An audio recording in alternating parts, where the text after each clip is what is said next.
I can't be with you this Christmas, and it breaks my heart. I miss you guys. I love you very much, and know that I'm there with you in spirit. And I love you, and I miss you, and I wish I was drinking, drinking your hot cider right now, and in your arms. And kids, I wish I was there to help you open the presents and give you a big hug and a kiss, and I can't. So I will. And by the time you're watching this, though, be home pretty soon because already it's like Thanksgiving in about 4 days. It's Saturday right now. I'm about to go fly. I'm going in late because I'm going to go fly this afternoon. But pretty soon it'll be Thanksgiving here this next week, and then by the time you watch this, it'll be Christmas, and I'll be home probably in about 2 weeks after that. So it's getting quick. It's going by quick, and I look forward to getting home. I can't wait to get home. I know it's going to be just a couple more weeks before I'm there. So I will stay safe, and I will stay healthy, and I want you guys to do the same. And this is probably the last time I'm going to end it up here because I'm going to get this tape in the mail for you so that it gets there by Christmas. Ginger, you might remember. It was right after Thanksgiving of '06. I was just in the backyard with my little girl Bella, and the doorbell rang. It was like 9:15 in the morning, and I thought that was strange, who'd be stopping by unannounced. And I saw this whole sea of blue Air Force uniforms, and it was a uniform I knew well. It hung in our closet, and I opened the door, and I thought for just a split second, that's not what they're here. This has just got to be, something else. But when I looked in their faces, I knew that my life was about to be totally turned upside down. And so they came in and they told me that Troy and his F-16 had crashed.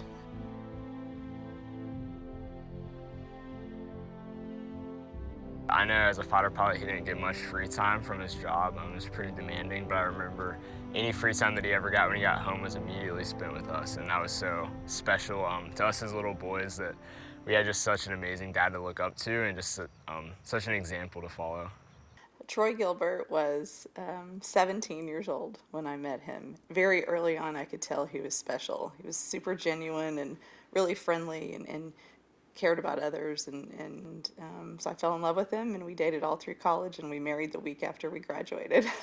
Well, in the spring of 2006, he came home from work. He was an instructor pilot in the Air Force, and so it was a job where you're not supposed to deploy. And he came home and said, I volunteered. I volunteered to go to Iraq, and that was a difficult time. We had an 8-year-old and a 5-year-old and a 2-year-old and 2 3-month-olds.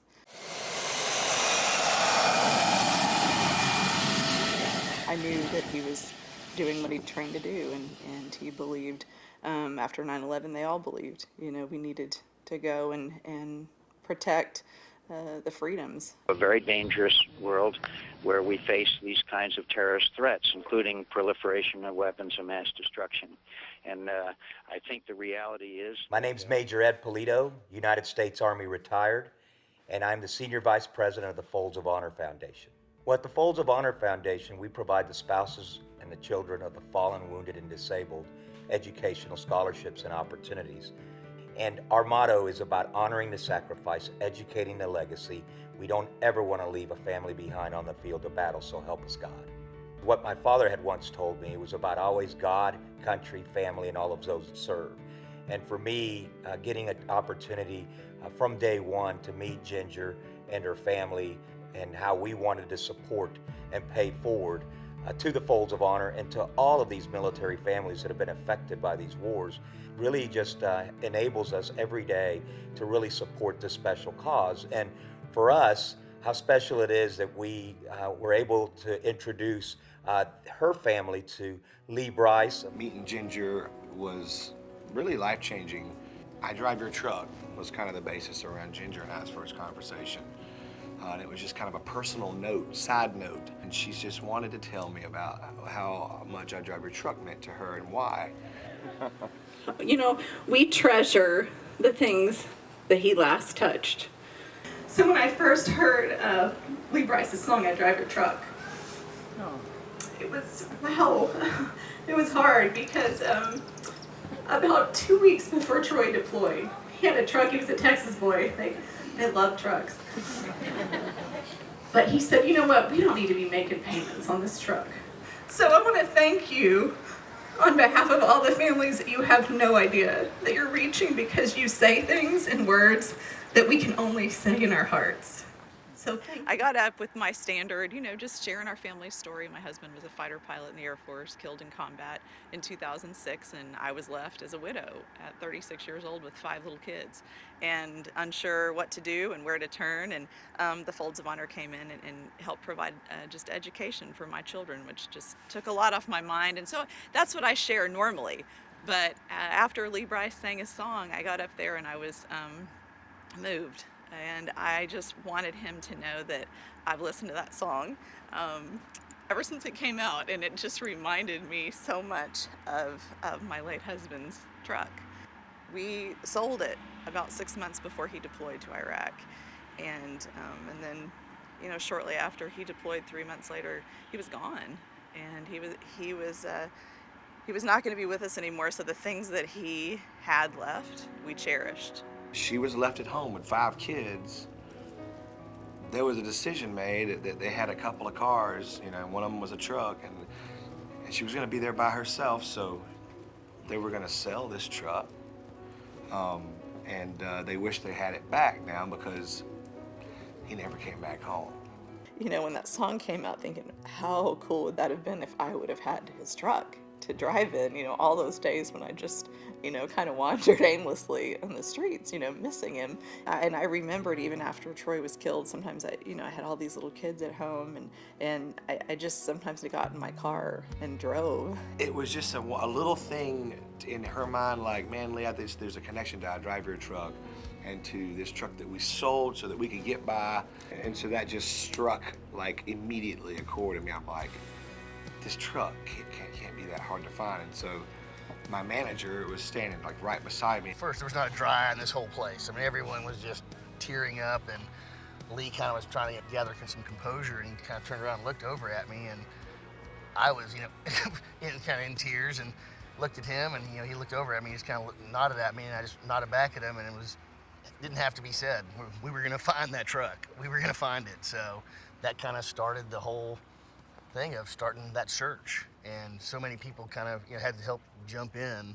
One of the things we knew that when we set up an event like this, you have to bring somebody like Lee Brice in who will appeal to everybody, but we also have to get the message of Folds of Honor out. So we had Ginger speak that night, and she didn't speak very long, but the words she said, she was talking to Lee about his song and how that through music touches her heart. It kind of dies down.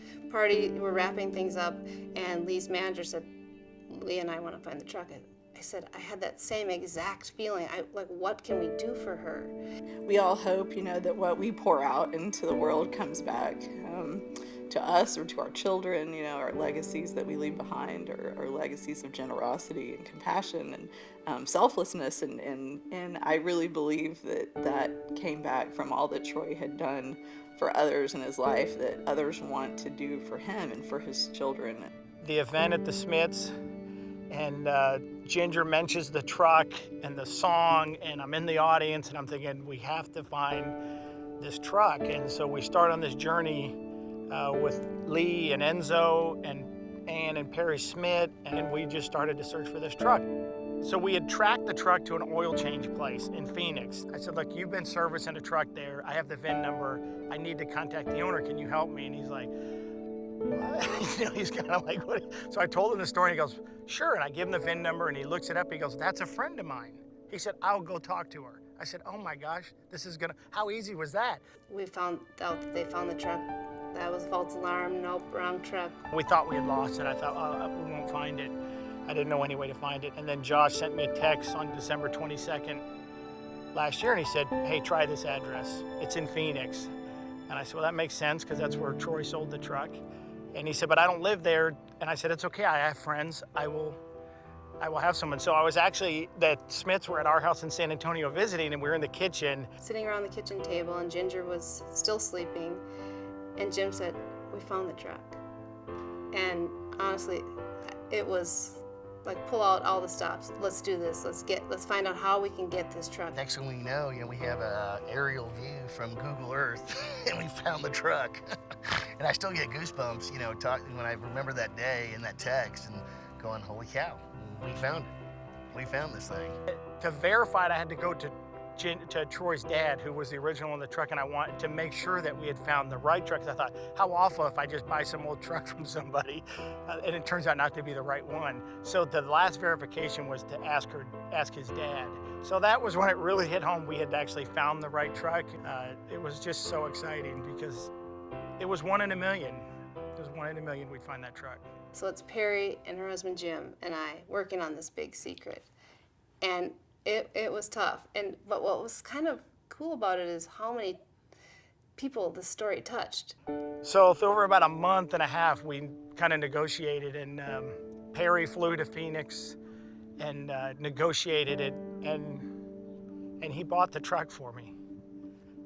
Perry, they told us they want to sell for $13,000. It was worth $1,200, and she said, I want $13,000 for it, and I was like, oh my gosh. Well, I was on a call with Enzo and the Smiths and Lee, and every one of them said, Jim, we will help you buy this truck. We all want to buy this truck with you. So we will all pitch in and buy this truck. And it was that spirit that was going about to find this truck for Ginger and the kids. Everybody wanted to just do what was right. Then we figured out how we're going to get to Las Vegas. Perry contacts transport company, tells them the story. I got this. I'll do it. No problem. So many different people helped get the truck to Vegas, and when it was there, we were all on pins and needles because we were all hiding it from Ginger and the family, and so she really just thought she was there to accept a check on behalf of ACM Lifting Lives. The night before the ACMs, we're all out to dinner, and I'm sitting next to her son, Grayson.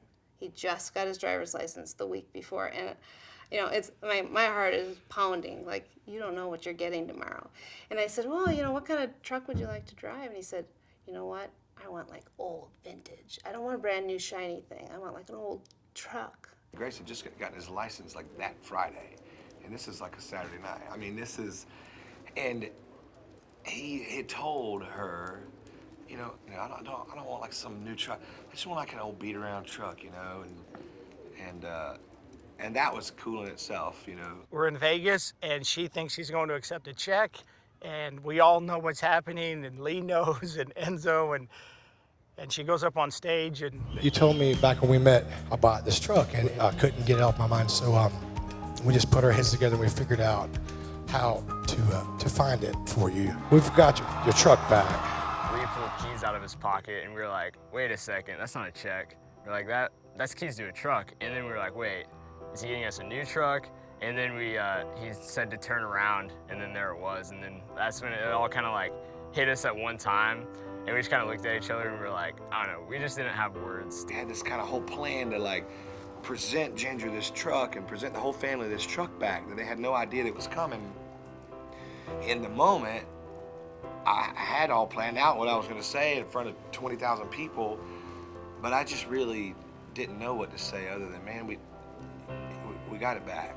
Here it is. That was a moment that I can't even really express the words to describe, and I'm a songwriter, so I should be doing better at that. When I saw the keys, and then when I saw the truck, immediately, before I even got up close to it, I was like, no. Like, Lee gave us my dad's truck. Anyone who knows Lee or has met Lee knows that he's something special. He's got one of the biggest hearts in the world, and he will give his shirt off his back for somebody, and especially when it's something that really matters to him, and something like this, he would go to no ends to make sure that we found this truck, and he honestly can say that he's probably one of the best guys in the world. He has one of the biggest hearts. When I found out, when I walked back off stage and all of this crowd of people, that have been working diligently and in secret on this mission for me, and they're just weeping, you know, because they've had to hold it in, you know, Ann and Perry Schmidt, and of course my new husband, another pilot in the Air Force that I met and married after he lost his wife to cancer, and God put us together, and you know he played a huge role in finding this, which is extremely special and says what kind of man that he is, because he has taken Troy's sons and daughters and raised them as his own, and he wanted to give them a piece of their dad back. I saw Ginger that moment when she realized what was happening, and her eyes just, I don't know, she was so excited and so humbled, and she couldn't believe it. It was just a really, really special moment. I think it was really neat to see Lee, because he didn't just hear a song and then go out and hand the truck. He was involved in that whole process, and his desire to find that truck was as strong as my desire. And it was just a really special moment to watch and just see it come to fruition after all that time and all the work. I think there is something very powerful when you get to touch the things that they touched, and there's a connection that you feel. Just every time I sit in the seat and touch the same steering wheel that he would use to drive every day to work, it's pretty surreal to be able to just like sit here and be like, you know, years ago my dad sat here right where I'm sitting, and he's doing the same thing I'm doing, and so that's pretty cool. And being able to sit on the tailgate and have memories like the time when we went hunting, just sitting back there with my dad and having those memories kind of flood you back is pretty special. There's so much spirit in that truck, and heck, I felt it when I was standing beside it. And so, yeah, there's definitely a huge connection between passing down what you learn and what you love, you know, and we got to help out with that with the family as well. So it was a good feeling. The moment meant a great deal for Folds of Honor, because what we were doing, we were showcasing not only the work that we do every day, but we were also honoring a military family. All I did was make connections and honor the sacrifice. And I love them to death. Jim Ravella and Ginger are good friends, but more importantly, they've been there for me in support as well. And I think that is what family is all about. And what we did was we asked Lee Brice to take on the role of being a great steward for this country, and for his music to resonate with the American people, and to know that and understand that Lee Brice is about patriotism, about honor and duty and responsibility.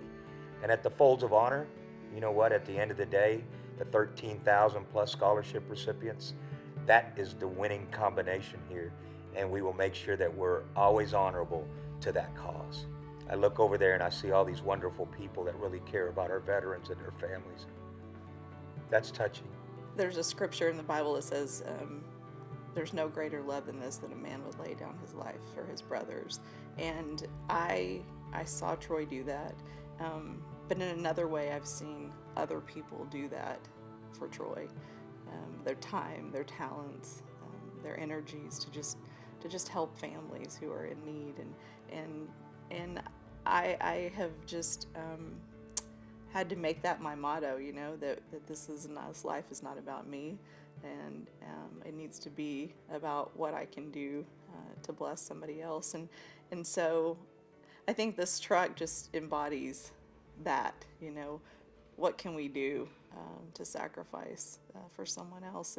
And so, you know, Lee Brice and the kids and I have this sweet sort of friendship now that is very unexpected, you know. We're sort of bonded in this weird way now because of this truck. It's unified our families, and so I think together, you know, we could do some great things for people, bring awareness to the hurt that's in the world, and know that love can heal a lot of things.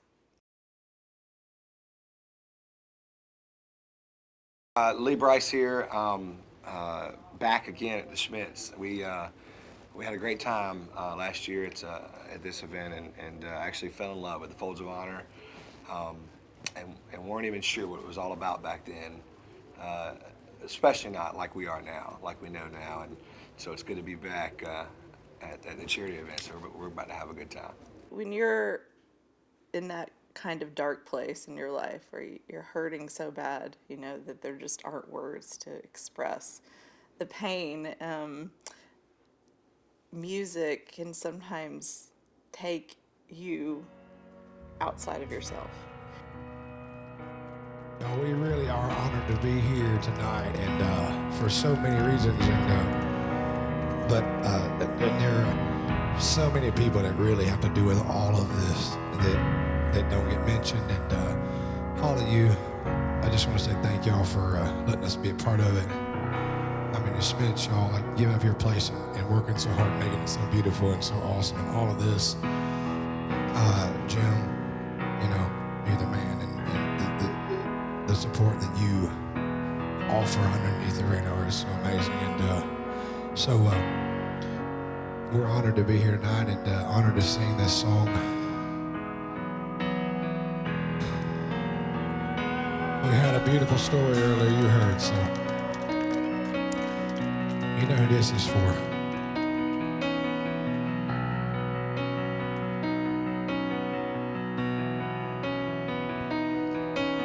89 cents in the ashtray, half-empty bottle of Gatorade rolling in the floorboard.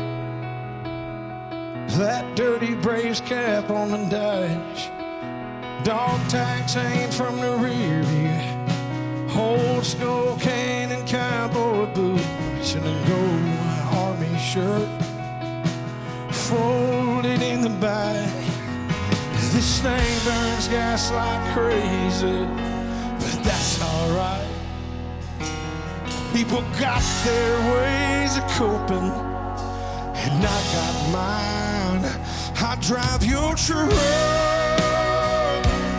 I roll every window down, and I burn up every back road in this town. I find a field, I tear it till all the pain's a cloud of dust. Yeah, sometimes I drive your truck.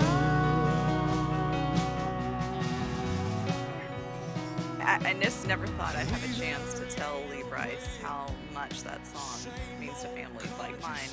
And when I did, I think he was taken aback. I think he was touched too that I told him how probably so many people feel about him. Like, what a great American. We're super excited to announce with Lee and Enzo, we're going to form a Nashville chapter that Lee will be leading and become an official brand ambassador for Folds of Honor. So we'll be activating his fan base around the country and preaching God and country with no apologies. This country rallies around its troops, and they should, because these men and women are, you know, sacrificing life and limb and even just, you know, time with their families. And so I just love that the American people do this. Troy would be amazed. I still think he must be looking down on this whole thing and laughing, because, you know, he'd be humbled to think people did this kind of thing in his name.